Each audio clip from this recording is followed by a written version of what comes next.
this beautiful table with a beautiful covering were these deities. And Prabhupada sat down on his Vyasasana and he took up his kartals and he said, I'm going to teach you a new song. You repeat after me. Jai Radha Madhav, Kunja Vihari, Gopi Jana Vallabha, Girivardhari, Jamuna Tira Vanachari. So Yashodanandana Braja Jana Ranjana.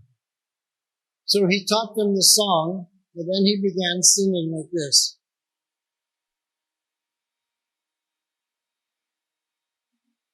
Jaya Radha Madhava Kunja Vihari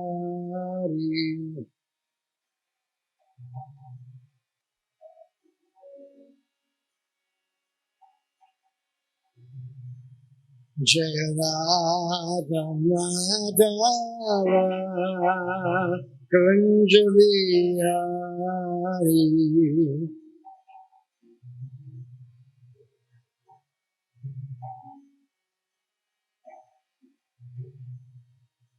Gopi Jana Vallabha Girivardhari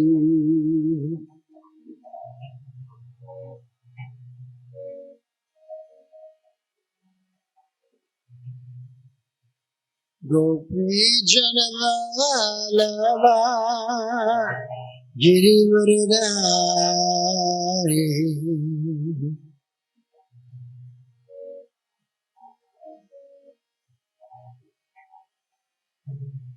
Yashodanandana Braja Jana Ranjana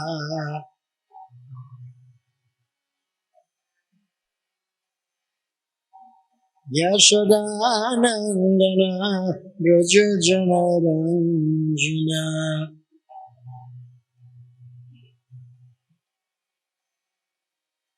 Jamuna Tira Vanachari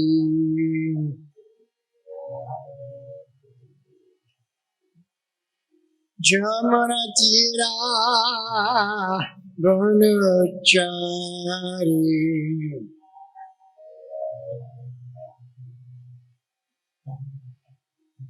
Jaya Radha Madhava Kunja Vihari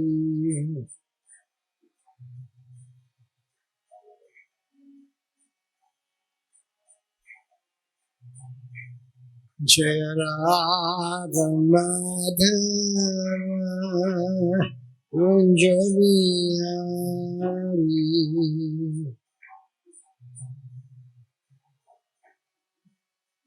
Kunja Vihari. So while Prabhupada was singing these songs, the devotees were looking at one another because when the deities came, they just referred to them as Radha and Krishna. And for that whole, from the morning till the evening, they were just calling them Radha Krishna.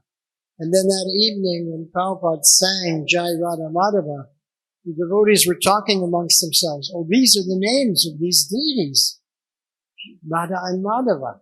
So from that day on, they didn't call them Radha Krishna anymore, they called them Radha Madhava. And every day, Prabhupada would sing in the morning and the evening this song before he spoke and gave class. So that's the story of how Jai Radha Madhava became the song that we always sang before we gave the class. And then after the tour was over, the devotees came back to Calcutta and they went to Mayapur, where Prabhupada had just acquired some land, small piece of land that Tamal Krishna Maharaj had arranged.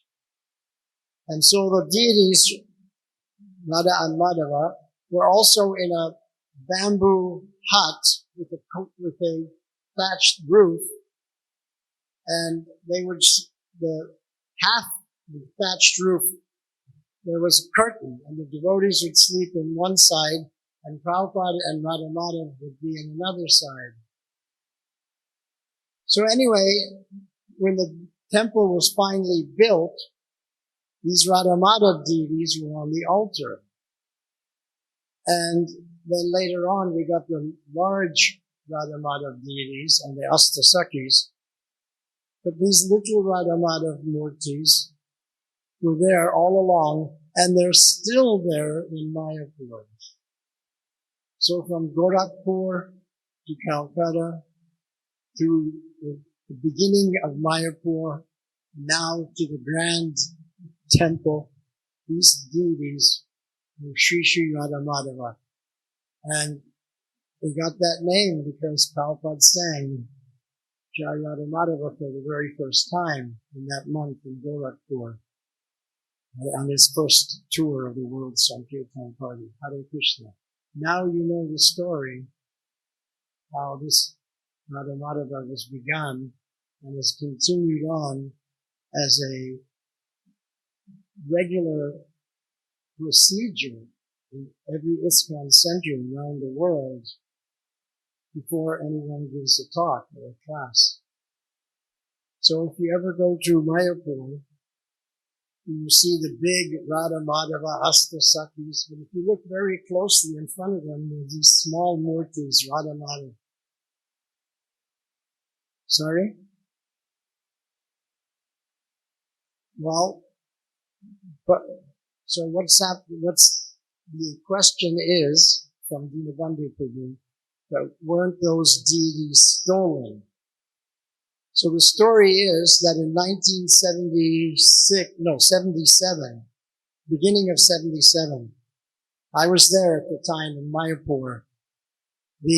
Some gundas, dacoits, Prabhupada called them dacoits. He said they were very, very dangerous people. They thought that Radharani, who was very polished so beautifully, was actually real gold.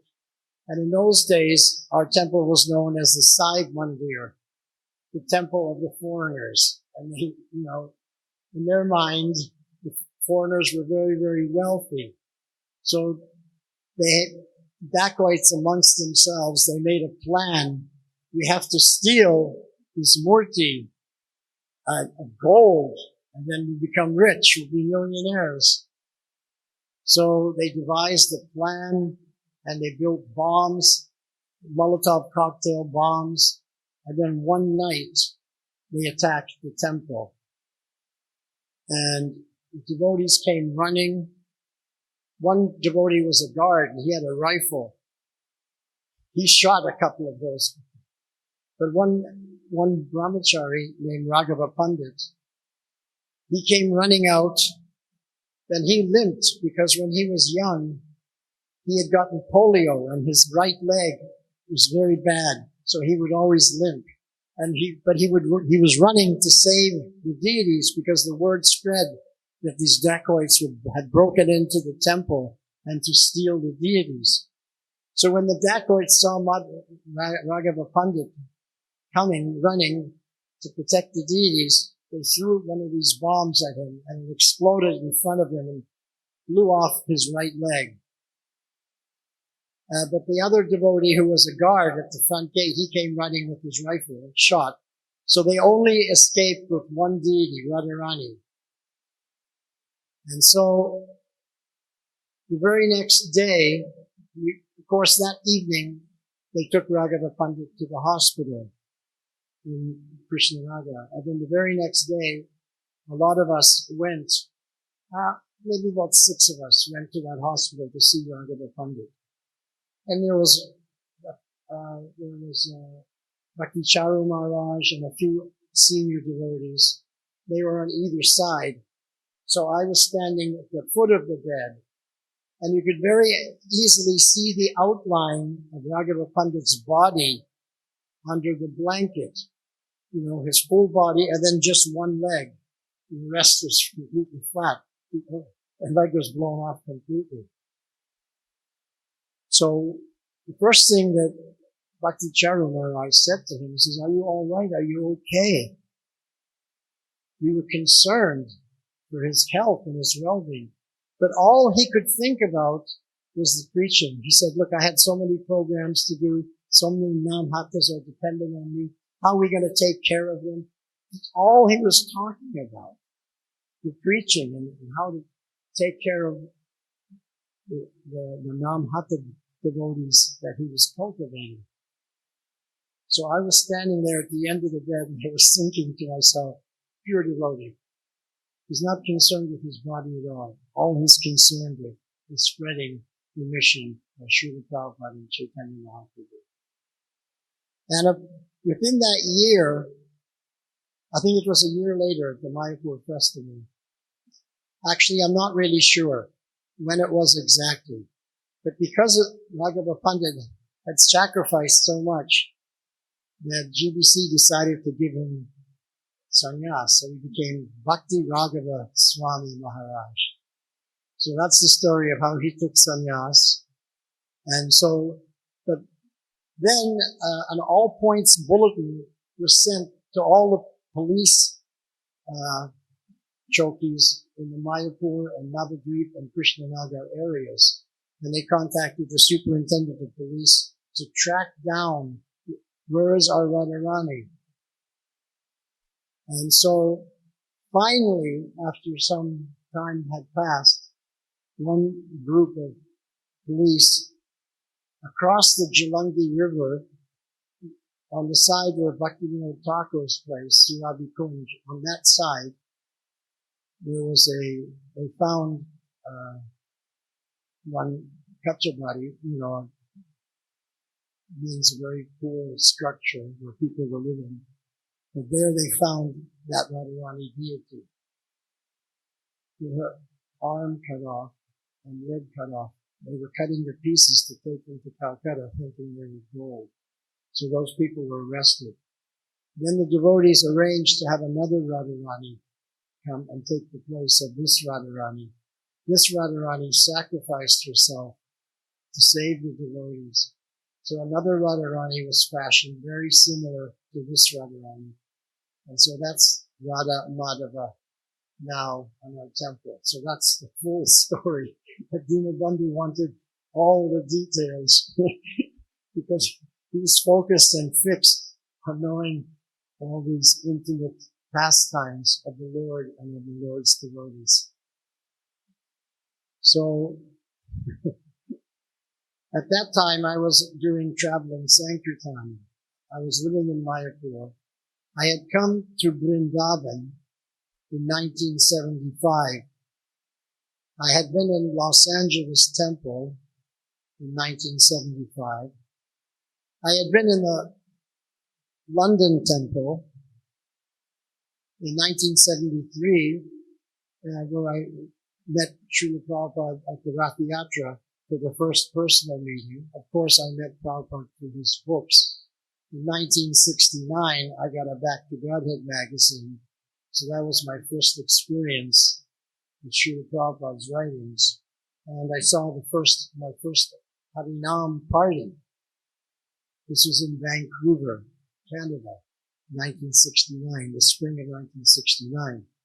Now, in the summer of 1968, I had made friends with some Indian gentlemen, and one of them, a Mr. Sengupta, he was a Bengali Vaishnava.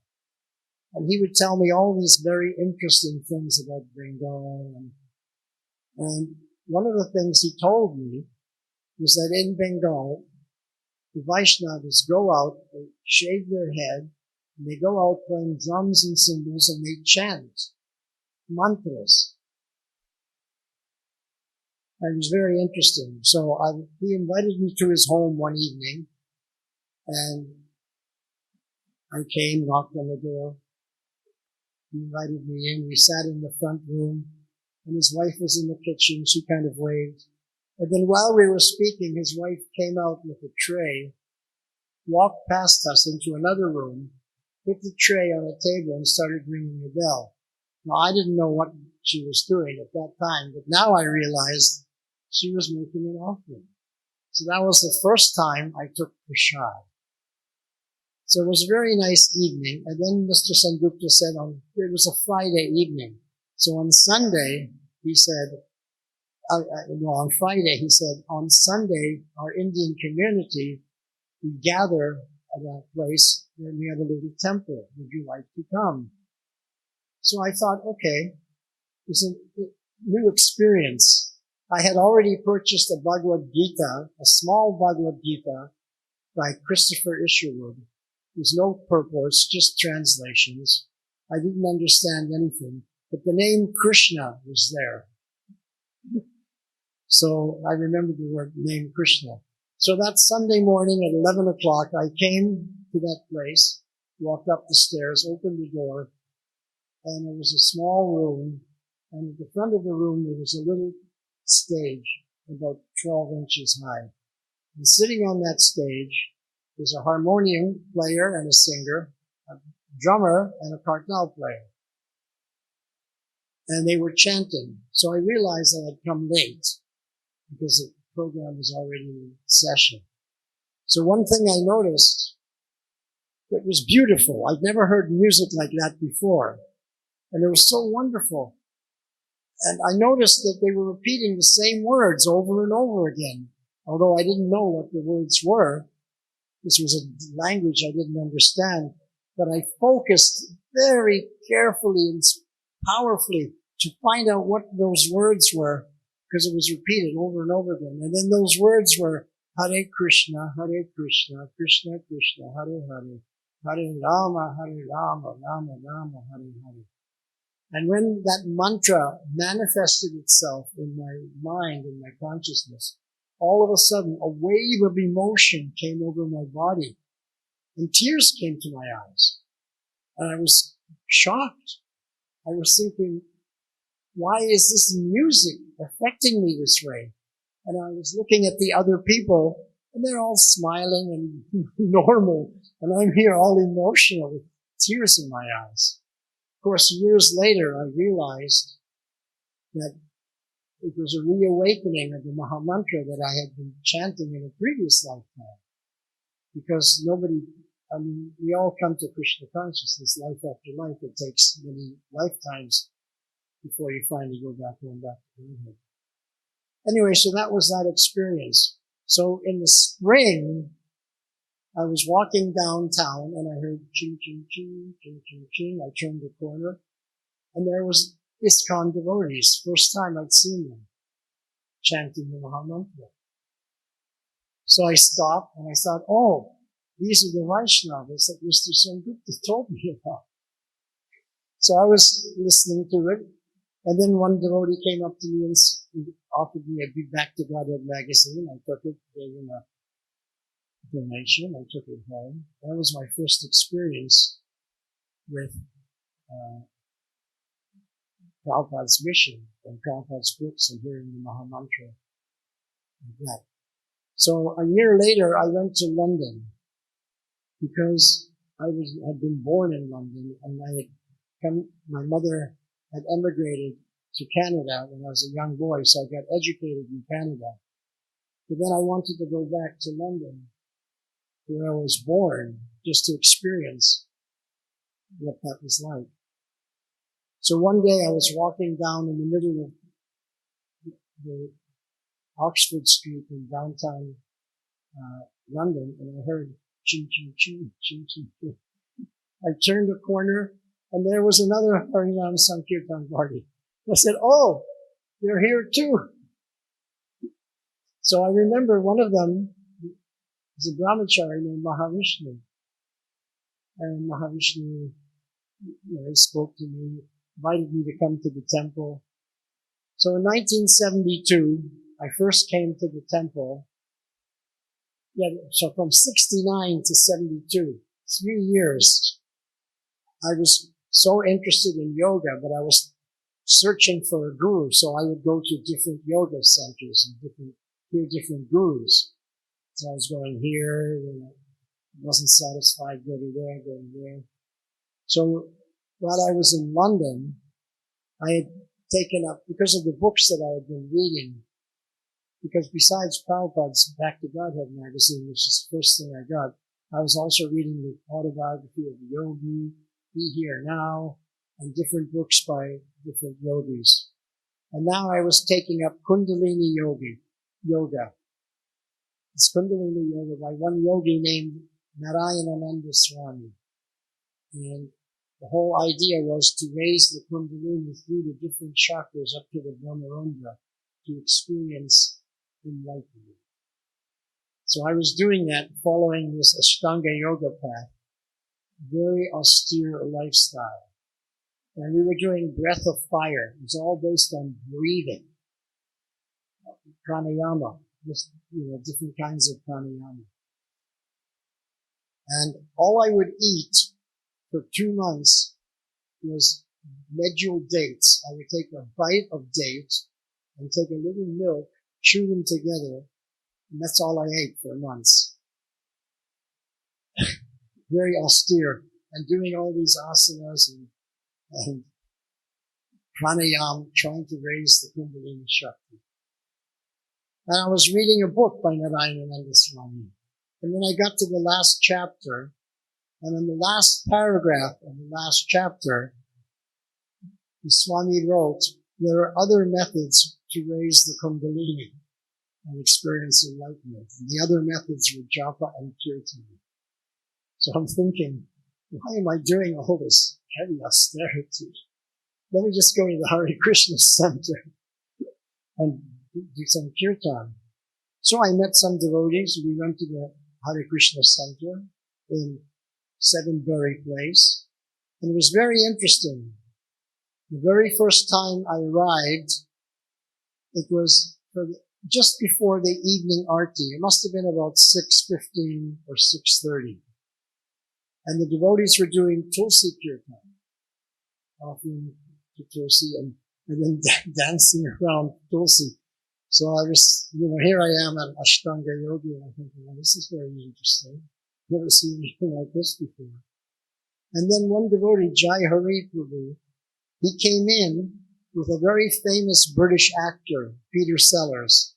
Of course, he's passed away now, but he was very famous. And he came in, and Jai Hari was preaching to him. And I saw with my own eyes, Jai Hari got Peter Sellers to go down on his knees and offer his obeisances, offer his head to the floor in front of Sri Sri Radhananda Mishra. So that was amazing. So then I started going, because every time I'd been to a yogi in a center, I thought, okay, let me take this up, and if something better comes along, I can always shift. So then I gave up Narayanananda Swami and I came to ISKCON, and I still had that mentality. I'll keep looking for who's my guru, and if something better comes along, I can always move up. And then about a month or two later, that was 72, so it was about 6 months later, George Harrison donated Bhakti-Vedanta Manor to our ISKCON society. And so the devotees were requesting people to come out and turn that manor home into a temple, because Prabhupada was coming for Rath Yatra in June 73. Let's prepare it and turn it into a beautiful temple. So I remember the first time I came out from London to Watford, the name of the village was, what's the name of that village? No. It's close to Radlett, but it had a different name. It's still there. But anyway, so I walked down the street towards the manor building, huge building with grounds and everything. And when I entered the gate, there was a sign. And the sign said, Pigott's Manor. That was the name of Bhakti-Vedanta Manor before the devotees turned it into a temple. It's called Pigott's Manor. So I walked in, ready to do some seva, and the devotees were very busy doing seva. I guess I had come late, which was normal for me in those days. And the devotees were sweeping and cleaning, taking out the trash, hanging pictures on the wall. And I walked into a big room, which is now the temple room. And then Mahavishnu's brahmachari, that same brahmachari I met before, he came running up to me and says, "Can you paint?" And I thought, yeah, I can paint. I mean, I was just thinking, anybody can do this. So he said, "Okay, wait a minute." He ran off and he came back with a can of gold paint. And he said, "Go paint the Vyasa-san." So I went over to the Vyasa-san. I was painting it gold. And I'm painting it gold. And I'm watching all the devotees running around, sweeping the floors, taking out the trash, doing so many sevas. And I'm a new devotee. So I'm thinking, I have the best service. Because a new devotee is always thinking, I'm doing the best service. Not understanding that every service is in the absolute platform. Anyway, finally, that manor building was turned into a temple. And then Prabhupada came. And when he saw that Vyasa-san, he looked at it, and he was a little hesitant to get on it.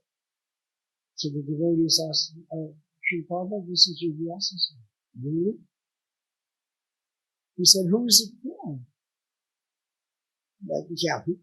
First he said, "Who is it for?" He said, "It's for you." And then Prabhupada said, "It looks like it's for Lord Shiva." That's what he said about Vyasa-san. So the devotees eventually got another Vyasa-san, but the very first Vyasa-san, Prabhupada said, it looks like it was for Lord Shiva. Then, if everybody can see this, can someone come up here and show this photo to the crowd? Prabhupada would stay in his rooms, and then every afternoon at 4 o'clock, he would come out of his rooms, and he would sit on the lawn at Bhakti-yoga Manor and have a darshan with people. And several photos were snapped, and this is one of them.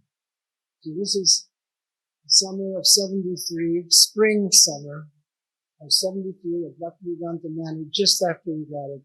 Prabhupada sitting on the lawn, and us devotees were in the front row. Just something. So now you know, when you see Prabhupada sitting like that with that chadar, he's in 1973 Bhakti-yoga Manor. And I remember one Sunday, it was a Sunday feast, and the devotees had, okay, you can put it back. The devotees had done a lot of advertising.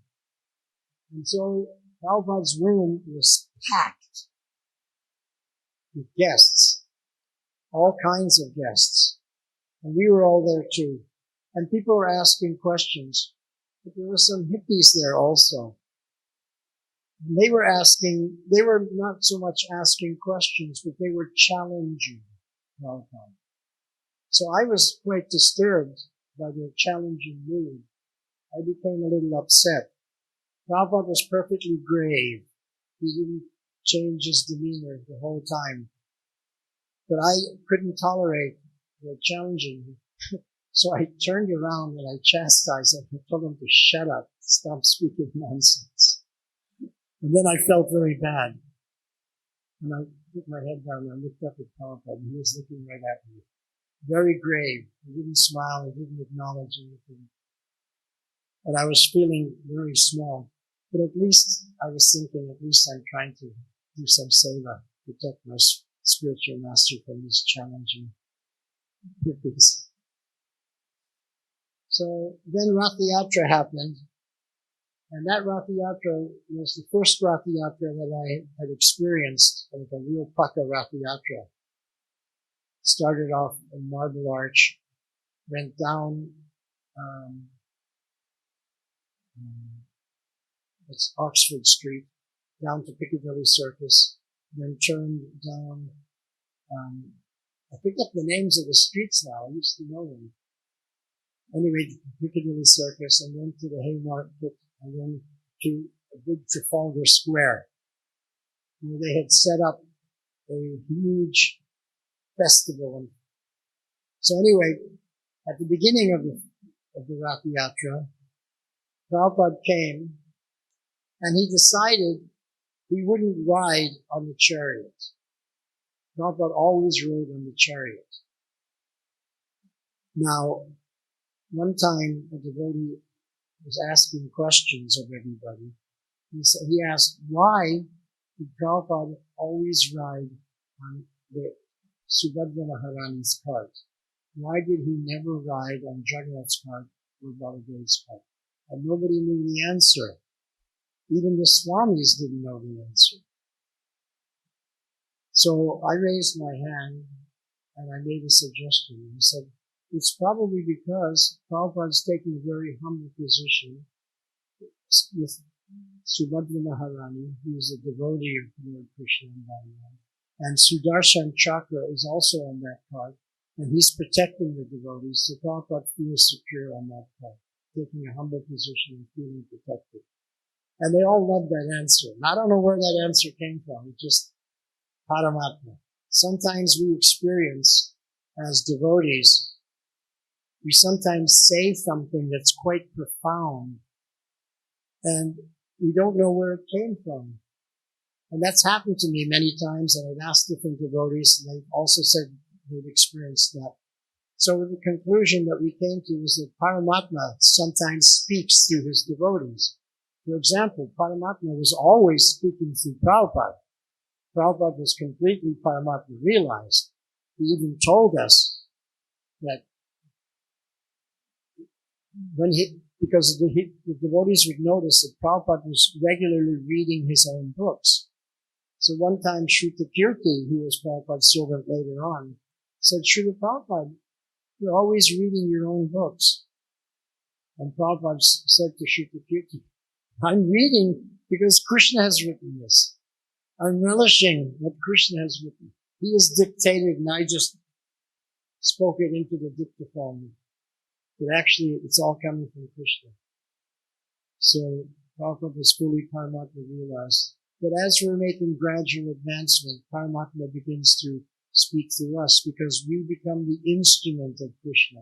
The more surrendered we become, the more we become the instrument of the Lord, whereby he utilizes us to travel and preach and spread Lord Chaitanya's mission all over the world. So I had a realization one day that to be fully surrendered means to become like a pen in the hand of the Lord.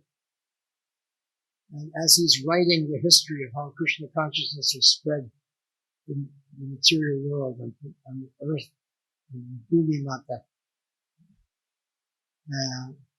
we have to become like that pen, completely directed by Paramatma.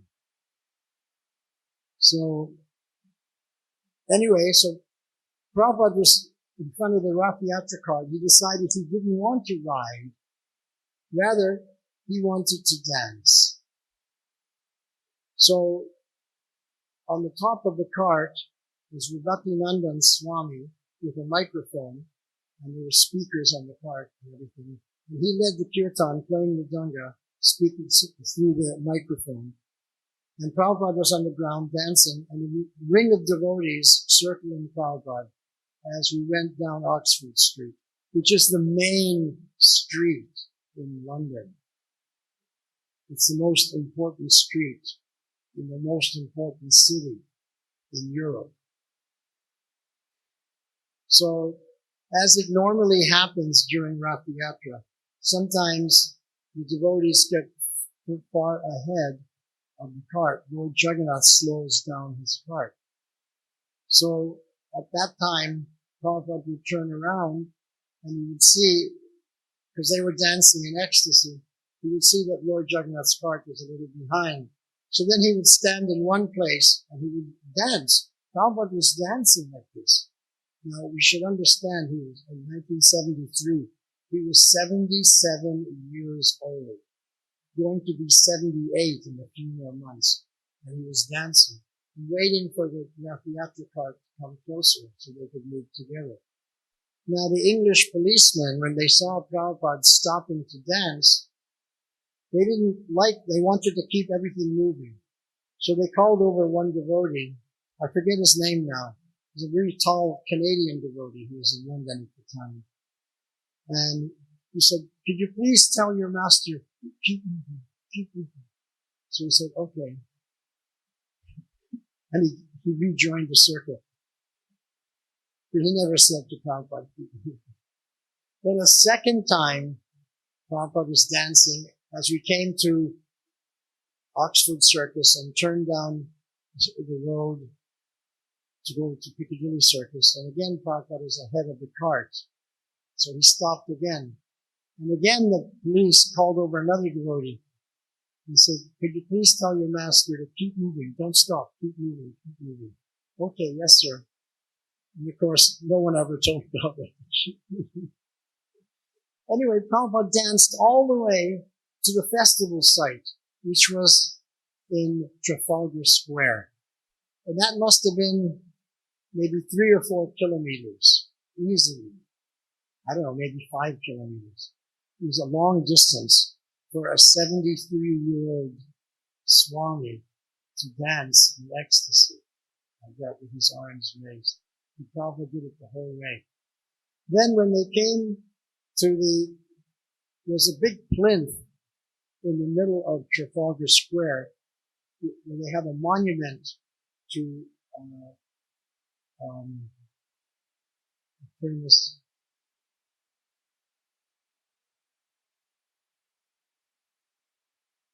Nelson, right, Lord Nelson's column. And then there's a plinth, and then the columns on that.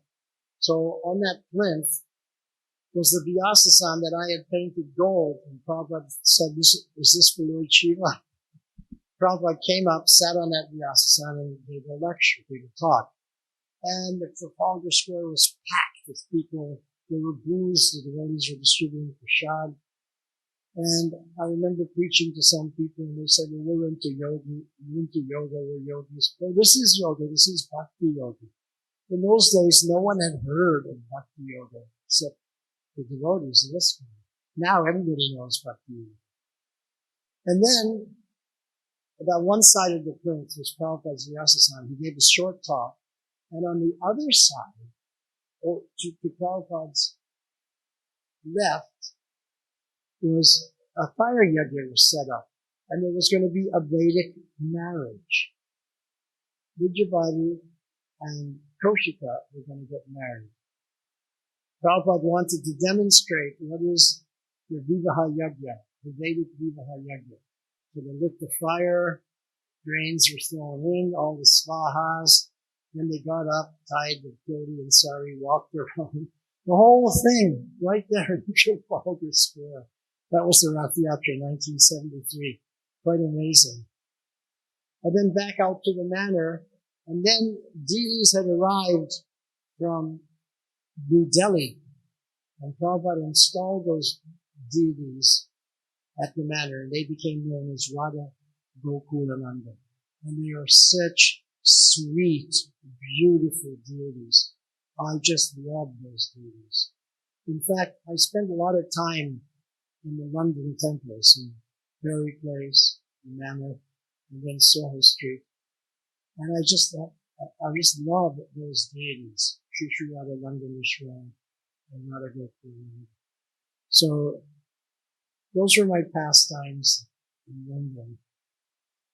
Anyway, I moved to Los Angeles because Los Angeles was our world headquarters in those days.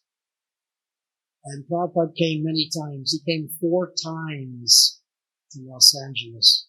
Came in February, came in June, came in July, and then again in July. Because he had gone up to San Francisco. And we had gone up to San Francisco for the 1975 Rath Yatra. You were there, right? Yeah. I remember one of your devotees got initiated then. He was a very interesting fellow. He was a musician also.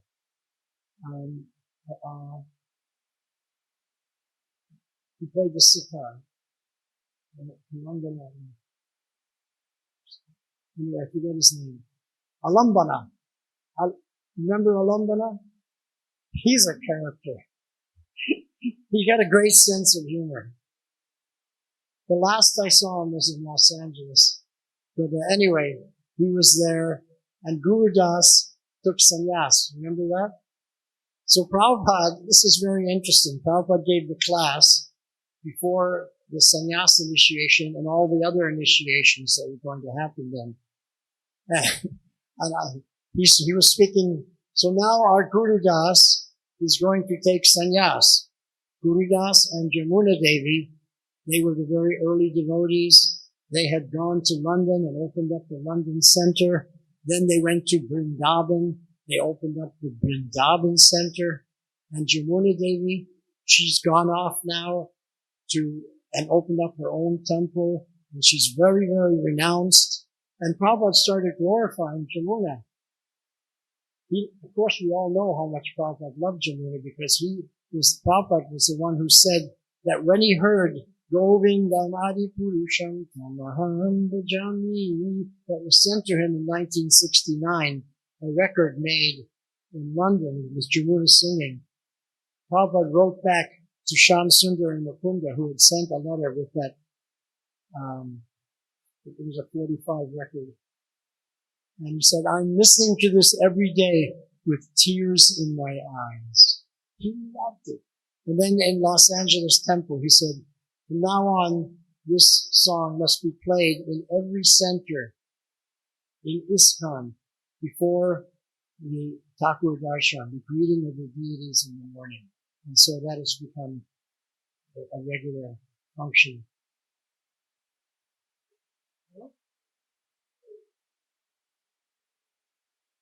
What did they do before? You were there before. You don't remember. Yeah. Yeah. I remember, I don't remember either. But anyway, so Prabhupada loved, so now we're in 1975 back to San Francisco, Rath Yatra. And he's glorifying Jamuna and he's saying, and now our Guru Das is also going to take the renounced order. And I was feeling embarrassed for Guru Das that Prabhupada was glorifying his wife. Do you remember that? Okay. Anyway, the ladies loved it. The ladies loved that Prabhupada was glorifying Jamuna. Anyway, and then Prabhupada went back to LA, and we also went back to LA. We had come up from LA in a yellow school bus driven by Ushik Prabhu. Did you know Ushik? Yeah. And we drove back. And so I saw a lot of Srila Prabhupada in 1975, but I told those pastimes the last time I spoke here, so I'm going to skip ahead. Then after he left and went to Mexico, then he sent a letter back to all the temples in ISKCON. Because in India, in the summer of 1975, all the American devotees were asked to leave. Because they were spreading rumors by envious people that the CIA had infiltrated ISKCON and they were spying on India. So Prabhupada wrote a letter that anybody with a British Commonwealth passport, please come to India. So I had a British Commonwealth passport. So I went to my temple president, Tulsi Das. I said, I have a British Commonwealth passport. Prabhupada's asking for us to come to India. So he said, look, you're doing good seva here.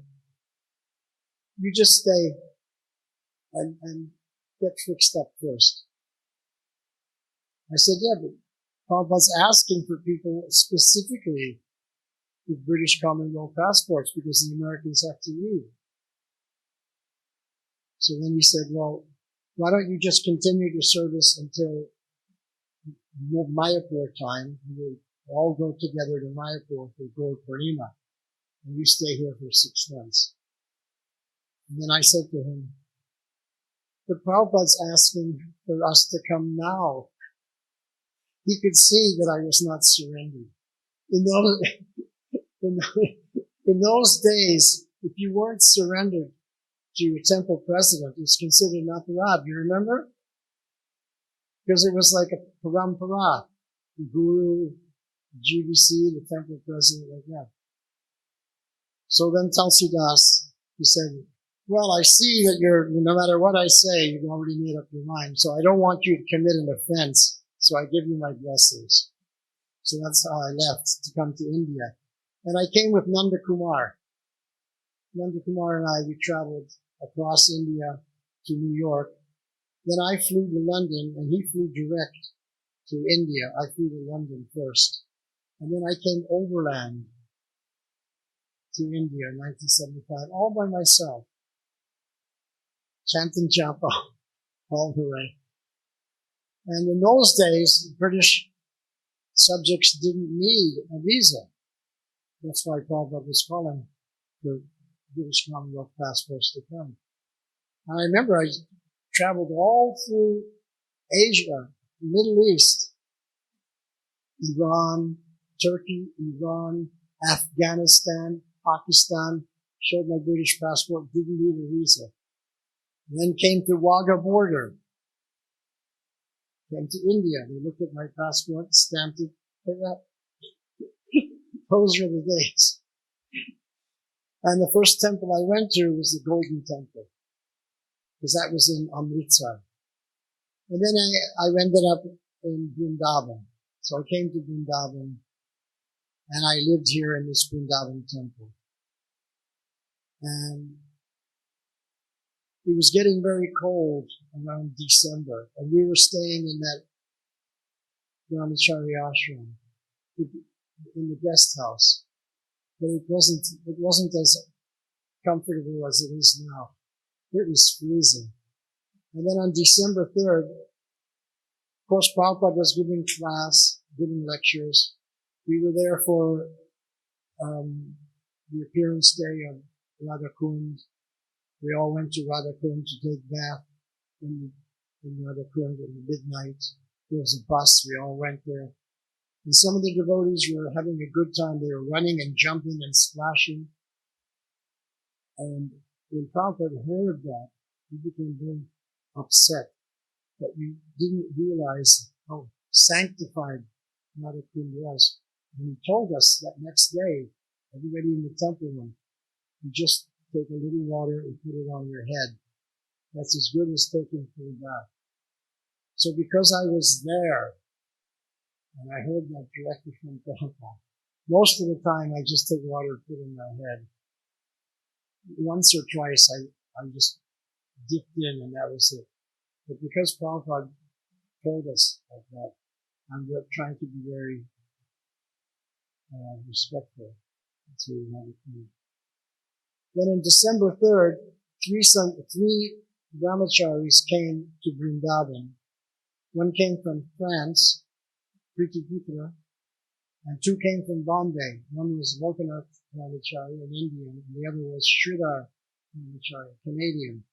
And he gave them sannyas. There was a big sannyas ceremony in the courtyard by the tamal tree. And then that evening, it was in the morning, so I guess maybe noon time, after the program was over, I was in my room in the brahmachari ashram, knocked on the door, opened it up, and it was a new sannyasi, Lokanath Swami, and he was holding out the donation. So I gave donation and congratulated him and everything. And then the next morning, the temple president, Akhayananda, we called him Akhayananda because that's how Prabhupada pronounced it, but Akshayananda in Sanskrit, Akhayananda in Bengali. He was a Swami, he called me to his office and said that Lokanath Swami is looking for a brahmachari assistant. Would you like to go to Bombay? So immediately I said, yeah, because I knew that Bombay was warm. So I went with Lokanath Swami to Bombay. And then we had some more pastimes there with Prabhupada. There are many pictures with Prabhupada sitting on the roof of his building, on his Vyasasana with bolster pillows and giving talks. And so I had a lot of association with Prabhupada in Vrindavan, a lot of association with Prabhupada in Bombay, and all the darshans. And I was, the very first time in the manner when I had spoken up and chastised those hippies in front of Prabhupada, and I felt really that I had maybe spoken out of turn. So from that point on, I was always very, very humble. I always sat quietly in the back at every darshan, every class, never asked questions, never just das on the class. So I remember one time, on a Sunday, a lot of Indian gentlemen, ladies and gentlemen came. And of course there was no big Juhu temple like there is now very often. We lived in a little brick building with a corrugated tin roof. And there was a huge hole in front of that little temple, which was the foundation. They were digging the foundation to put in to build the temple of Sri Sri Radharasa Bihari. So the Sri Sri Radharasa Bihari were living in this little brick building, very small, with a corrugated tin roof. When it rained, it was very noisy and loud. And when the deities had come to that Juhu Hare Krishna land, Prabhupada had offered his obeisances to them and said, "My dear Sri Sri Radharasa Bihari, you please don't mind. You stay in this brick building for a short period of time. And if you grant our request to stay here, I promise I will build you a gorgeous temple." Prabhupada made a promise to Radharasa Bihari, which he fulfilled. He built a gorgeous temple. So this one Sunday, many Indian ladies and gentlemen had come. So then Prabhupada announced in the darshan that he was going to speak in Hindi. So I got up and I decided to leave because I didn't understand Hindi. But Prabhupada said, no, you please stay. Even though you don't speak the language, the sound vibration is purifying. So I stayed there and became purified by just the sound vibration that Prabhupada is speaking. So there are many occasions when the local Indian ladies and gentlemen would come to our little temple there in Juhu before we built the big temple. And I remember one time, one Indian, after Prabhupada had spoken and we had done kirtan, and Prabhupada asked for questions, one Indian gentleman stood up. Prabhupada said, "Yes." He said, "Swamiji, I can recite the entire Bhagavad-Gita in 1 hour." Obviously the guy was trying to get some prestige, make himself known. So Prabhupada, he said, "That's all right, but can you live the Bhagavad-Gita for 1 hour?" It was such a great thought. Can you live the Bhagavad-Gita for 1 hour? So then I realized after that quoting the shlokas and just reading the Gita, if you don't live the Bhagavad-Gita, then what's the point? We have to live the Bhagavad-Gita. We have to become the living truth. That what we think, what we speak, and what we do is all the same. It's all what Krishna is teaching in Bhagavad-Gita and Bhagavatam. Chaitanya Charitamrita. Living truth. We have to become living truth. So I learned that. Oh, time is really flying. So then Mayapur festival time is coming. So I went to Calcutta, and Prabhupada is in Calcutta. And one other time I remember in Bombay. Right now, in those days, there were 2 buildings, 3-story buildings at the back of the property. They're not there anymore. They've been demolished. And everything new has been built. But one was the BBT building, and the other was the Brahmachari Ashram. So we were staying in the Brahmachari Ashram. There was no AC in those days. And in the hot, hot summer, you'd be under the fan, and you'd soak your gamsha in the shower and you put a wet gumsha on you under the fan to take rest at night to cool down. It was so hot. And mosquitoes. You have to have the fan on to get rid of the mosquitoes. Anyway, one day Prabhupada decided he wanted to fire up the troops to really get serious about building and completing this Bombay Juhu temple before he left the planet. So he called for a big meeting, which was held in the BBT offices in that building where Prabhupada also had his own rooms. The devotee ladies would come and clean Prabhupada's rooms, but they had one lady from the Bangi colony, not very close to the temple, would come and clean the BBC offices. So in the BBT offices one morning after Prashad, Prabhupada had all the devotees there for a meeting. Not only the devotees, the architect, the marble wallahs, the people who were building, superintendents, the construction people, everybody was there. And Prabhupada was firing up the troops. So while Prabhupada was doing that, this Bangi lady came up the stairs to sweep and do jarupocha, sweeping and washing the floors that she did every day. So the door to the BBT offices was slightly ajar, like this, wasn't fully closed. So she came up to the landing, she looked in and she saw the devotees were there, Prabhupada speaking. I mean, the place was packed. More than just devotees, anybody who was involved in building that temple. So she couldn't go in, very humble. But she couldn't leave and not do that seva because those few rupees she gets every day was very valuable for her to feed her family. So she just stood there. So Prabhupada's speaking, then all of a sudden he turns to his right and he sees through the open door that the Bangi lady is there. And this is an amazing story. This is what Prabhupada said. He said, now we have to adjourn the meeting.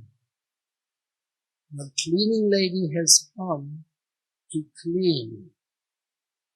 Every person has their area of authority. And when the cleaning lady comes to clean, she is the authority. So we have to all get up and adjourn until she's finished. So the Jagat Guru had to get up and adjourn the meeting because the authority had just come, the Bangi lady, who was going to do Jarupocha. That is humility. If you ever wanted to know what is Trinadapi Sunichana, Tarori Vasahishnana, Amanina Manadena, giving all respects to everyone else. And that's why Prabhupada is always Kirtaniya Sadara. And this is how we know that Krishna is accepting our chanting. Because there's 3 stages of chanting. There's a Nam Aparad. Now, some people think that even though I'm chanting Nam Aparad, I'm making some advancement because I'm chanting. But if you read the Shastra, no one makes advancement through Aparad. You don't go back to Godhead via Aparad. You have to come to the clearing stage where there's no more Aparad. You may not be in the pure stage of chanting, but at least you're in the clearing stage. So, when we're in that clearing stage, and we're in this still, even though you're in the clearing stage, there's other qualifications that are required before Krishna will accept your chanting. Trinadapi Sunichena, you have to be more humble than the rest. Krishna wants to see humility. Lord Chaitanya wants to see humility. Tarori Vasahishnana, he wants to see that you're tolerant. You tolerate the aparads of other people, or their not their blasphemy, but their wrongdoing. You tolerate it and try to instruct them and help them. And Amanina, you don't want glorification of yourself, but Manadena, you want to glorify everybody else. So when we had that mood, then Kirtaniya Sadhari Krishna accepts all our chanting. And then we rapidly go back to Godhead. Of course, Radharani sees that we're chanting, so she says to Krishna, well, we're chanting, you have to give some kind of Ashirvad. So he gives Ashirvad, but that Ashirvad is you carry on in your next life. You carry on in devotional service, and in the next life, maybe you come to the pure stage of chanting. So that's why I said earlier that, when I experienced that heavy emotion the very first time I heard the Mahamantra, was because in my previous life I had chanted before with Aparad. So I took birth with the opportunity to take birth again as a Vaishnava. But I didn't go back to Godhead in the past life. And it's very interesting that when I was preaching in Bengal and Bangladesh for like 5 years, I learned Bengali and everything. When I would do kirtan and when I would speak Bengali, the local people, they hear me, they'd say, you must have been a Bengali in your last life. You can't sing like that unless you're a Bengali in your last life. And your pronunciation is so much Bengali, we close our eyes, we don't know that you're a Westerner. So I heard that so many times, so I figured, okay, I guess I was a Bengali in my last life. Anyway, so the chanting is very, very important. So, I lost my original train of thought. I went off the track. What was I originally talking about? Yeah, so we're talking about, So Prabhupada, Junadapi Sanichana, Taroiva Sahishana, Amanina Manadena, Kirtaniya Siddhahari. He was always chanting. So someone who's always chanting, it's because they're in the mood, Trinadapi Sanichana, Taroiva Sahishana, Amanina Manadena. Otherwise, you can't be always chanting. You can be sometimes chanting, but not 24 hours. So my mood these days is 24-hour chanting. Like, we all know the 16-round japa. How many people are familiar with this? Hare Krishna, Krishna Krishna, Hare Hare, Ram Ram, Ram Hare Hare, Krishna Krishna, Krishna Hare Hare, Ram Ram, Ram Hare. Oh, finish my 16 rounds. Now I can do something else. How many people have experienced that?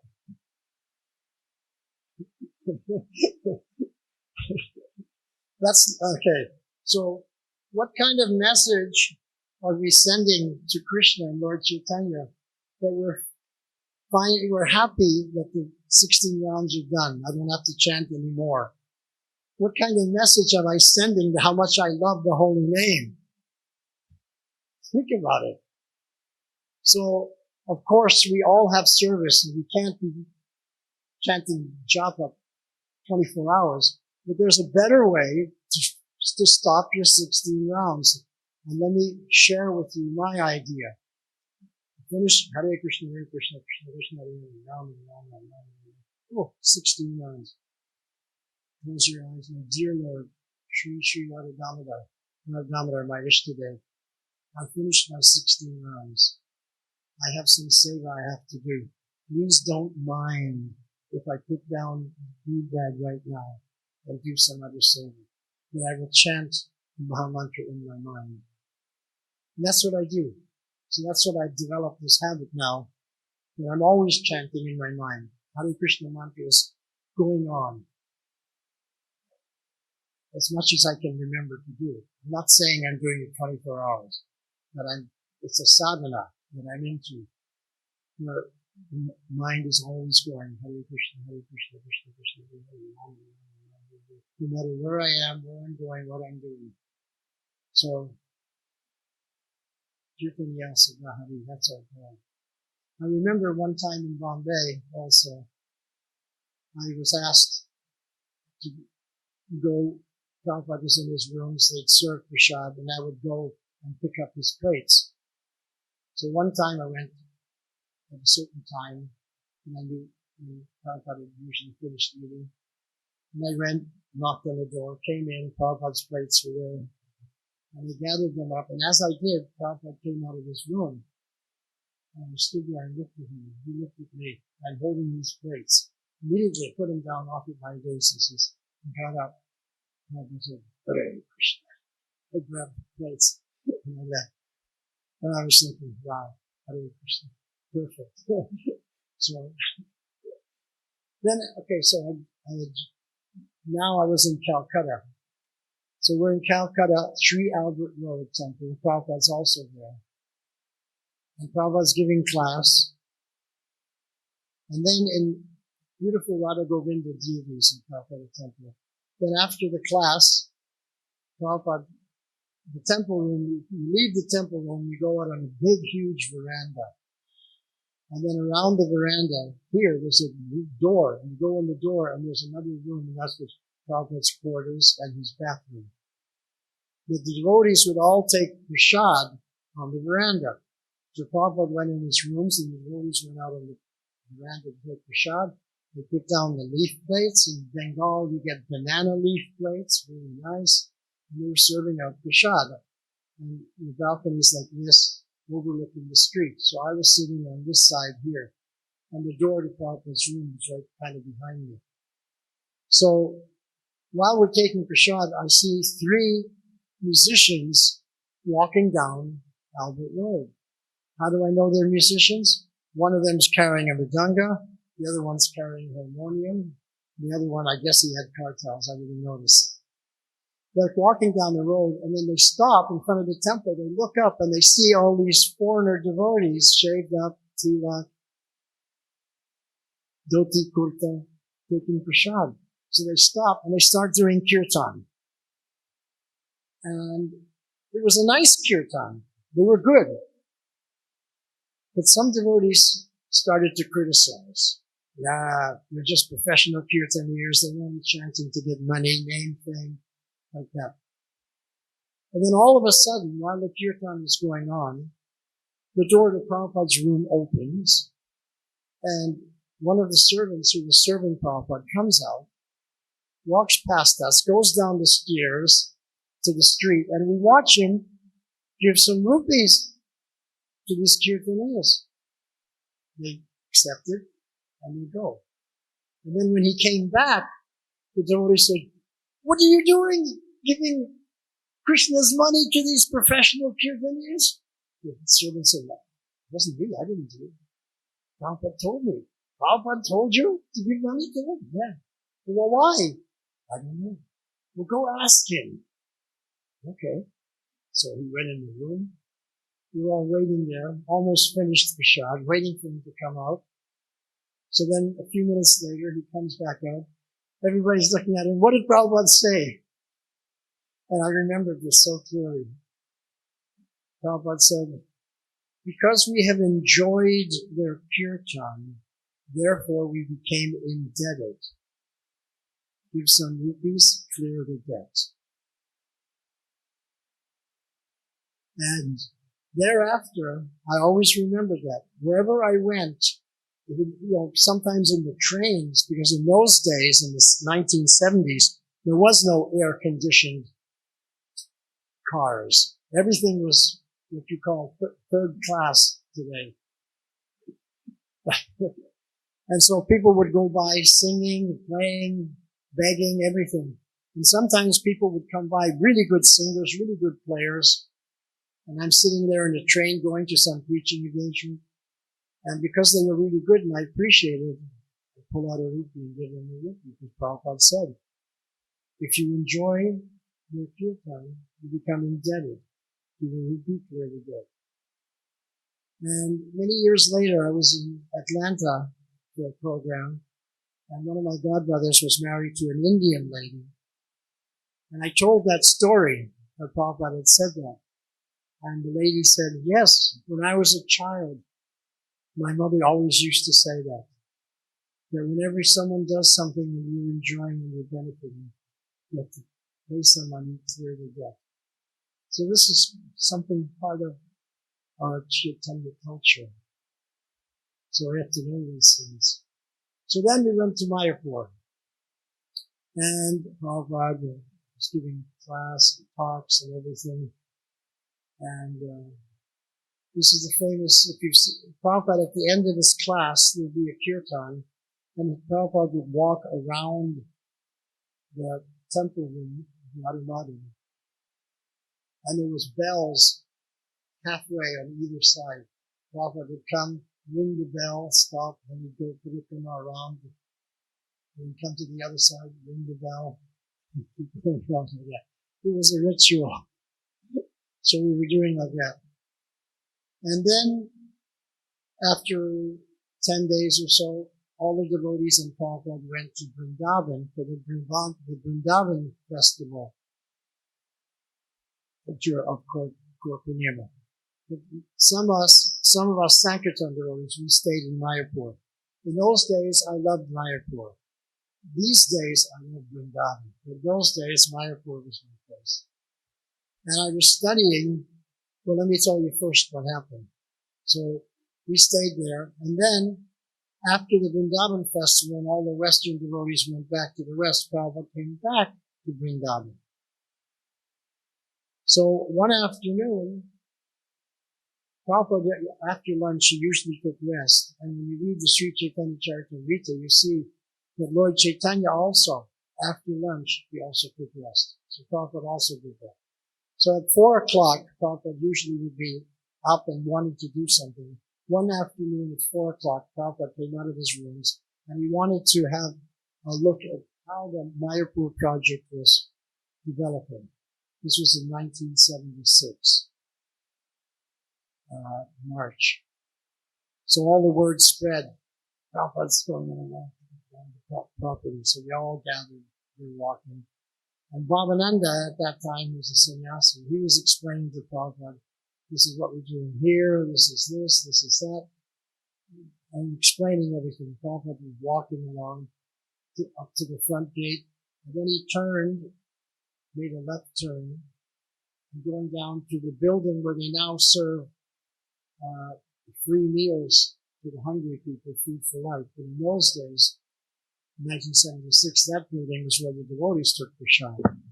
Now, on the way to that building where the devotees took prasad, there was a latrine. The Western devotees didn't use that latrine because it was not clean. So while we're walking towards the prasadam building, I'm thinking to myself, Prabhupada's going to pass that dirty latrine. He's not going to be happy. And sure enough, as Prabhupada passed that, he stopped suddenly and he pointed to his cane. He says, "What is this?" And Bhavananda said, No, Srila Prabhupada, that's not our bathroom. We don't use it. It's just the local people. We don't use that. And Prabhupada said, "But how you can tolerate? This is tamagun.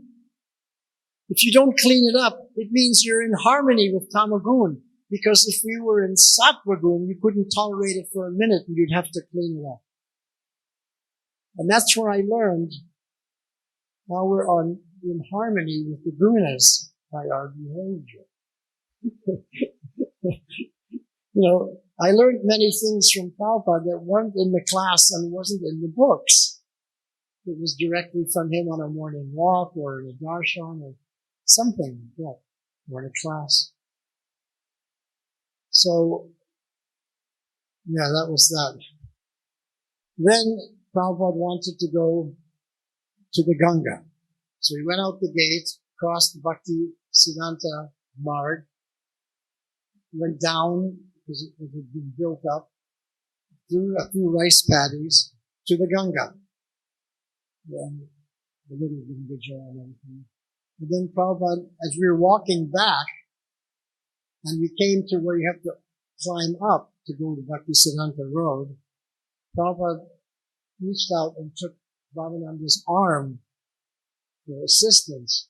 And then he got up to, Bhavananda assisted Prabhupada up to the road. And as soon as they got to the road, Prabhupada flinged off Bhavananda's arm like that. And everybody was shocked. And Bhavananda was shocked too. And Prabhupada said, "That's the Mayavadis. That's what they do. They use the guru to get some benefit, and then they don't need him anymore, and they just get rid of him. Now I am God, I don't need you anymore." So Prabhupada was always teaching. Wherever he went, he was always giving examples and teaching. So then on the way back to the Prabhupada's quarters, he stopped under a tree. And with his cane, he pointed to some bird droppings on the ground. Prabhupada said, "What is this?" So by this time, devotees were becoming a little nervous to answer Prabhupada's queries. So I never said anything. I already told you that. But one devotee said, Srila Prabhupada, it looks like birds still. Yes, but what does it mean? What is the meaning? No one understood. Prabhupada said, what is the meaning? No one could understand. So then Prabhupada said, the meaning is that the birds, they go out every day and they're eating and they come back every night to the same branch and they pass stool. Then they go out and eat and they come back and pass stool. They're attached to that one branch. That's why there's so much stool on the ground. Just see how much we learned from Prabhupada. There was another morning walk. Now that I'm sharing morning walks, I go back to Los Angeles. There was a morning walk in Cheviot Hills. And Prabhupada was speaking about this shloka, Api chet suduracharo bhajate mam ananyabhat. This is in the 9th chapter of Bhagavad-Gita, that if my devotee falls down to even the most abominable condition, the worst possible fall down, if he picks himself up and carries on in devotional service, then sadhureva samantavya, Krishna says, I still will consider him a sadhu. So Prabhupada was speaking about this. He says that, we're young devotees, we're not very strong in devotional service, and Maya is very strong, so there may be fall downs. But even if there's an abominable fall down, if we pick ourselves up and carry on in devotional service, it's considered an accidental fall down. So if you have an accidental fall down, you carry on in devotional service, Krishna will consider sadhureva samantavya. I still consider you a sadhu. Then Prabhupada said, but if the fall down is not accidental, but it's planned, it's out of lusty desires, that is the greatest offense. A premeditated, planned fall down is the greatest offense. So then one devotee asked an amazing question. It's one of the best questions, and Prabhupada's answers is one of the best answers. The devotee said, Srila Prabhupada, how do we know if a devotee's fall down is accidental or not accidental? Prabhupada was walking and he stopped. When Prabhupada's walking, the cane is moving. When he stops, you hear the cane on the ground. When he stops, there's dead silence. And everyone's just waiting. What's Prabhupada going to say? So the question was, how do we know if the fall down is accidental or not? Prabhupada paused for a moment. Then he said, if he comes back, I consider the fall down to be accidental. So I don't know what anyone else was thinking, but when I heard that, I was thinking, okay, someone fell down, they left for a week or two, and they came back. So Prabhupada's so merciful, he's considering that an accidental fall down. But over my 30, 40, 50 years in Krishna consciousness, I learned something very valuable that I never had conceived of. And that was, not that long ago, 2 of my godbrothers had passed away in the same year. And they had fallen away from ISKCON after Prabhupada had left to the most abominable condition. I'm not going to mention the names, but a most abominable position. And one of them, both of them became very, very ill with AIDS. AIDS was very prevalent at that time in America. And one of them had gone to Australia and had started the Australian mission. So when the Australian devotees heard that this godbrother was about to die, they gathered a collection and they sent money to bring him to Australia. They sent a ticket for him to fly to Australia. He was in such bad shape, he almost left his body on the plane. The air hostess had to take him out of the economy and bring him to sit in first class while they attended to him. A doctor had come and attended to him, so he stayed alive. And then they brought him to Melbourne Temple, and all the devotees were glorifying him and everything. And he left his body, hearing the devotees chanting in the temple. Another devotee had been a sannyasi, and he had fallen down to the most abominable condition. And he also got AIDS, and he was so sick, he was about to die. He was living with his mother. He had gone home to his mother in California. And the doctor was coming, and in this last time, after the doctor had administered some medicines, and he came out of the room, he said to the mother, "There's nothing more I can do. He's got only 2 more weeks to live, and then it's finished. There's nothing else I can do." So the mother was heartbroken. But she went into the room, and she chastised her son. "Look at you, so pitiful. What you have done, now you're dying a horrible death. Your life was nothing. The best part of your life was when you were the Hare Krishnas. That's when you really did something wonderful." She's chastising not that. That night, she had a dream. Prabhupada came in her dream, told her to call the temple.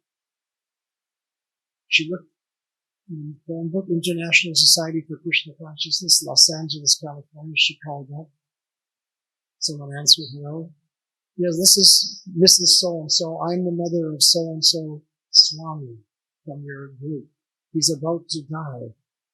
Would your people come out and give him his last rites?" Immediately they said yes. When they heard who it was, they sent out a team of devotees in a van. They brought him back to the temple, gave him his own room. Someone was there looking after him. He was chanting all the time. And he got the garland, he got Mahaprasad, and he left his body. And then I remembered what Prabhupada said, "If he comes back, I will consider it an accidental fall there." These devotees had been gone for 30 years, and now they come back. And then I remembered reading in Srimad Bhagavatam, 10th canto of Damodar Lila. Manigriva and Nalakuvara had been cursed by Narada Muni because he had offended. It was very offensive to Narada Muni. When they were drunkenly splashing in the water with naked ladies. And the ladies were so embarrassed they covered themselves. But the 2 drunken demigods said, "Oh, now he spoiled our fun." Oh, so that was Narada Muni considered that enough wrong. So he said, "Oh, you want to stand naked? Then I bless you that you can," or I don't know if he said, "I bless you," or "I curse you," that you will stand naked as trees for thousands of years. So when they heard that, they were in shock because they're demigods. They were drunk, but they knew the word of this Mahamuni, Narada Muni, would take effect. They were in great shock. They were terrified. So then Narada Muni, he's a devotee. He's soft-hearted. So when he saw that they were so afflicted, you can't take back a curse. Once the words are out, it's out. So he said, but, he added, "But you'll take birth as 2 Jamal or June trees in the courtyard of Nanda Maharaj when Krishna performs his pastimes on Bharat Bhumi." So that's what happened. They were now the trees in the courtyard. So Mother Yashoda was cooking the milk for Damodar, and he was a naughty boy. He broke the pot of yogurt. She was cooking in the kitchen. She heard the crash. She came into the room. She saw the pot of yogurt smashed on the ground. She saw little footprints of yogurt going out the door. She followed those footprints. And then she came to the storeroom where Krishna and Balaram were trying to get other pots of yogurt and feeding monkeys. And she picked up a stick and she was going to chastise them. And then when Krishna saw Mother Yashoda, he rubbed his eyes, tears came to his eyes, and he jumped off the mortar and ran out the door and started running around the courtyard. And Mother Yashoda's running after him. And she finally catches him. You know this, Leela. She ties him to the mortar. Then she goes back to finish cooking. This part of the Leela you don't know. So then little baby Krishna is thinking, now these two Jamal Arjuna trees in the courtyard, they're the two sons of Kuvera, Manigriva and Alakupara. They were cursed by Narada Muni that they would stand as trees in the courtyard of Nanda Maharaj, and when I perform my pastimes here, they would get my darshan. So now I'm going to honor the word of my pure devotee. That's what it says in the shloka. In order to honor the word of his pure devotee, baby Krishna dragged the mortar behind him, got caught between the two trees. They came down, and out came Manigriva and Alakupara. As soon as they saw Krishna, Devi Gopal, immediately they became purified. And they returned back to their own abode as Vaishnavas. So that shloka reminded me, where in the shloka it says, in order to honor the word of my pure devotee, Krishna liberated Manigriva and Alakupara. So I was thinking that Prabhupada had said, if the fall down was accidental, if he came back, I would consider the fall down accidental, Prabhupada had said. And they asked, how do we know if it's accidental or not? If they come back, I will consider it accidental. So to honor the word of Srila Prabhupada, Krishna made an arrangement that these two godbrothers would come back in their final 2 weeks of life, so that it would be an accidental fall down, sadhurega samantavya, and they left their bodies in the association of devotees, taking prasada, hearing the holy name. Then I realized the unfathomable mercy of Srila Prabhupada, because Krishna will honor the word of his pure devotee. When you hear Prabhupada say something, if you do this, then that, if this happens, then this, Krishna will honor the word of his pure devotee. So that was a great realization. So that was from that morning walk. I learned that. Here's another morning walk, this time in London. It's winter time. So in London in winter time, it doesn't snow, but it drizzles a lot. Not a rain like you get in India, paka rain. It's just damp and drizzly all day, cloudy and gray. And then at night it gets really cold.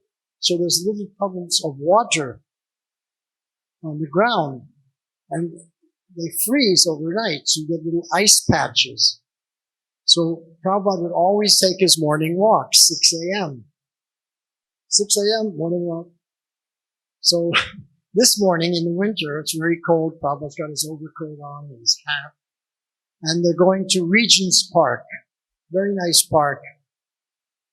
And so they're walking along in a morning walk. Prabhupada's speaking, devotees asking questions. And all of a sudden, Prabhupada comes to an ice patch that had been a puddle of water that froze. So Prabhupada stops with his cane. He smashes, he smashes the ice. Then carries on. Another ice patch. He stops, smashes the ice. The third time he came and smashed the ice, Tamal Krishna was there. So he says, Srila Prabhupada, we notice that every time you come to an ice patch, you're stopping and you're smashing the ice. Prabhupada said, yes. And he said, is there a lesson to be learned there? And this is what Prabhupada said. It's an amazing lesson. He said, the natural condition of water is to be soft and warm. But under the influence of Maya, the water becomes hard and cold like ice. Just like our heart. The natural condition of our heart is soft and loving and warm. But under the influence of Maya, our hearts become cold and hard like ice. So whenever I see the influence of Maya, I smash it. That's why you're smashing the ice. Whenever I see the influence of Maya, I smash it. This is Prabhupada, the son of Bhakti Bhakta. Shri Prabhupada ki. That's another morning. Oh yeah. So I was going to say earlier that I was living in Mayapur and I was studying Sanskrit. I just wanted to learn Sanskrit, learn shlokas and everything. I was attracted to that. I remember when I first joined, I was into reading Prabhupada's books a lot. And I would sit in the temple room and read. And then one day, this one devotee came and he said to me, you don't have to read so much. You just chant and do seva. And Krishna Paramatma will enlighten you from within. So, as a new devotee, thank you for didn't take it seriously. But later on, I learned that's a fact. I've experienced on many occasions that I'd say something that was very powerful in a class or in preaching to someone. And later on, I think, wow, where did that come from? I never heard that before. And I was thinking Paramatma is speaking through me. He's using me to preach. And then later on, when I was doing studying, I would come across in Prabhupada's purport where he said the same thing. I'd never read it before. But it come out from Paramatma. And then I read it in Prabhupada's books later on. Wow. Amazing. But anyway, I like to, instead of reading Prabhupada's books, what I do is I study. In other words, I research. I'm looking for one thing. I'm interested in, let's say, kirtan. What did Prabhupada say about kirtan? What did he say about prasadam? I'm looking everywhere for just those things, rather than just reading, without any direction or any focus. So anyway, I wanted to learn Sanskrit because I had an attraction to learn it. When I was in high school, French was our second language after English. But I didn't like French, so I barely passed. I wasn't interested, but Sanskrit I was very interested in. So I was studying Prabhupada's books and then reading and studying Sanskrit. And then one day I'm reading Prabhupada's books and I come across a purport. And in the purport, Prabhupada says that we should all be reading and relishing Chaitanya Charitamrita. He's speaking about the pastimes of Sri Chaitanya Mahaprabhu on the chariot in the wall. And then he quoted Bhaktisiddhanta Saraswati Thakur. That my Guru Maharaj, Bhaktisiddhanta Saraswati Thakur, had said that in the future, people would come from every country, all over the world. They would come to Mayapur and they would learn Bengali just to relish the nectar of Chaitanya Charitamrita. When I read that, I put my Sanskrit book down. I went out and got a Learn Bengali book and I started learning Bengali because I wanted to be part of that prophecy. I wanted to be one of those that came from the Western countries to Mayapur to study Bengali. Because when a prophecy is spoken by the person who speaks it, there's people who live it, who fulfill that prophecy. So I wanted to be one of those that fulfilled it. Also, and I'm going to share another thing, is Harinama, Harinama, no, not that one. Priti Vite Jata Ache, Nagaradigram, Shabbatya Pracharahoy Nam. Lord Chaitanya say that in every town and village throughout the world, the preaching will go on. The holy name will be sung and preached. So that's why I've been one of the reasons I've been traveling over to 82 different countries. I wanted to be one of the ones that also fulfilled that prophecy of Lord Chaitanya. Now I'll tell you another story when I got initiated. When I got initiated, Srila Prabhupada was initiating many devotees, and he spoke in a very thick Bengali accent. When I first came to ISKCON, and before I actually met Prabhupada in 73, I was listening to I was reading his books, obviously, but I was listening to the tapes, his lectures. It was very difficult to understand what he was saying until finally I was able to get into it and what he was actually saying. I had to teach myself how to hear and understand his Bengali accent. So when I came to take initiation, called my name, came up, offered them the rounds, sat up like this. Prabhupada said, what are the 4 regulative principles? I recited them. Then he handed me my beads, and this is what he said. This is exactly what he said, because I got the tape from the Bhakti-Vedanta archives. Because when he said it, when I got initiated, I had no idea what he said. For years, I had no idea. Then when I went to the archives one time, do you have this lecture at such and such day, at such and such time? Initiation? Yeah, we have it. I got it. And this is what Prabhupada said. Your name is Vaiyasaki Das. Vaiyasaki.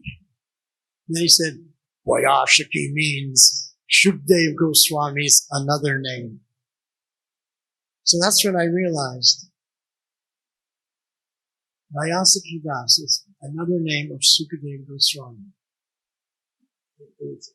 Well, actually, I realized it before because I read the books, but this is when I heard it directly from Prabhupada, because I didn't know what he had said. So then I recognized, okay, he gave me the name Vaiyasaki Das, and of the Navavidhi Bhakti, the 9 processes of devotional service, there's one Mahajan for every one of the processes that attain perfection. For example, Prahlad Maharaj, he attained perfection just by Smaranam, Vishnu Smaranam. He always remembered Krishna. Parikshit Maharaj, he attained perfection just through Shravanam. He only heard. He just sat there and listened, and he attained perfection through Shravanam. And Sukadev Goswami, he attained perfection through Kirtan. And so in the Bhagavatam, many times it says Sri Sukha Uvacha, Sukadev Goswami says, but other times it says Sri Vaiyasaki Uvacha. The name of Sukadev Goswami is Vaiyasaki, means the son of Vyasadeva. Just like you have Janaki, the daughter of Maharaj Janak. So this is a Sanskrit grammar that guna takes vriddhi. The short vowel sound, when you make it a long vowel sound, it denotes offspring. So Vaiyasaki Das. So Sukadeva Goswami, the son of Vaiyasaki. So I wanted to fulfill the purport of my name, attaining or trying to attain some kind of perfection through kirtan. So that's why I dedicated my life to kirtan. And of course, Pravachan is also kirtan, but singing also. And then I found out of the 12 Mahajans, Vaiyasaki was one of the 12 Mahajans, the 10th and the 11th and the 12th. Balir Vaiyasaki Vayam. Bali Maharaj, Vaiyasaki, which is Shukadeva Goswami, Vayam. Vayam refers to Yamaraj. So I said, okay, I really have to fulfill or try to fulfill the purport of my name that Prabhupada gave me. So One last thing that I learned very valuable from a lesson in Srila Prabhupada's purport. I'm going to ask you a question first, and then I'm going to give you my answer and explain the answer. Now, if you ask any devotee, first of all, who fulfilled the prophecy of Lord Chaitanya to spread the teachings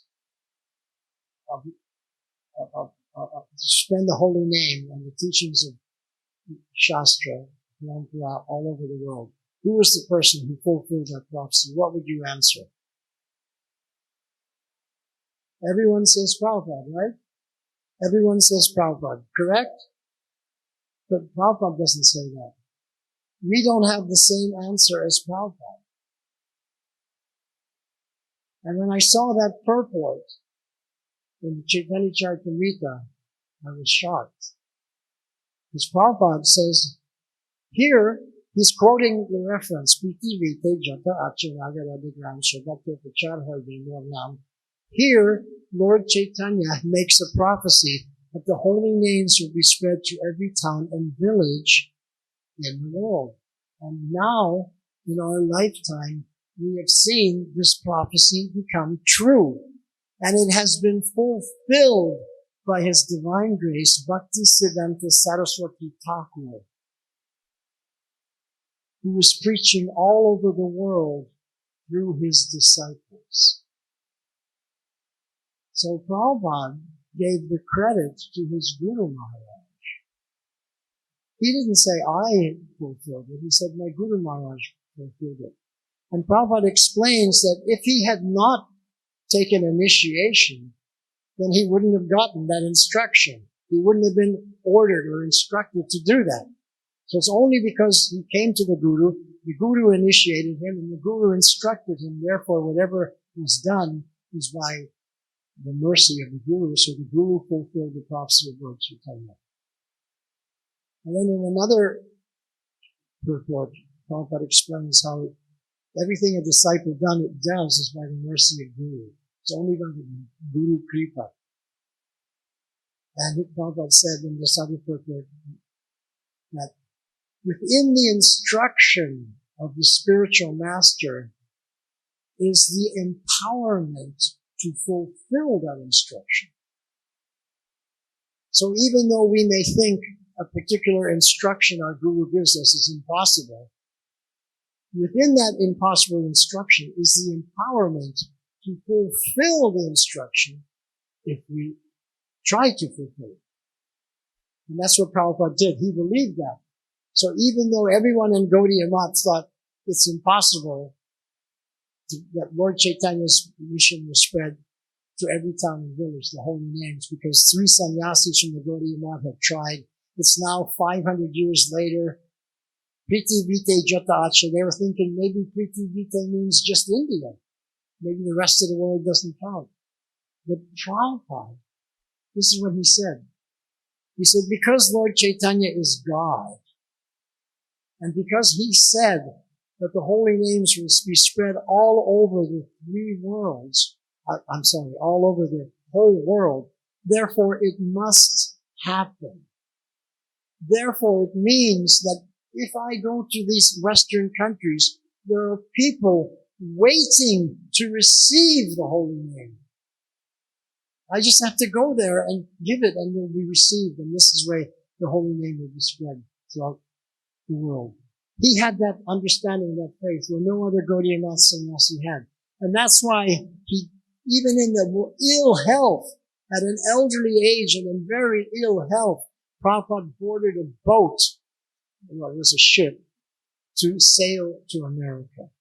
And how do we know he was in very ill health?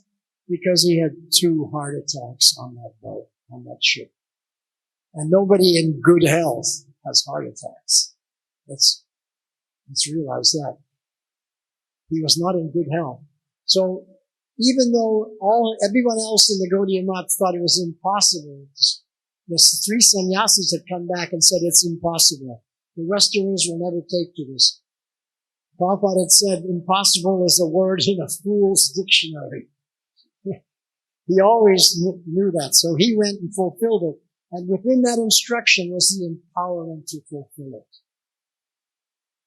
And that's why, if you take up the word of your spiritual master, like Prabhupada wanted us to preach, go out and travel and preach, come to India. I mean, Satyanarayan and I, we came to India very early. He came in 74, I came in 75.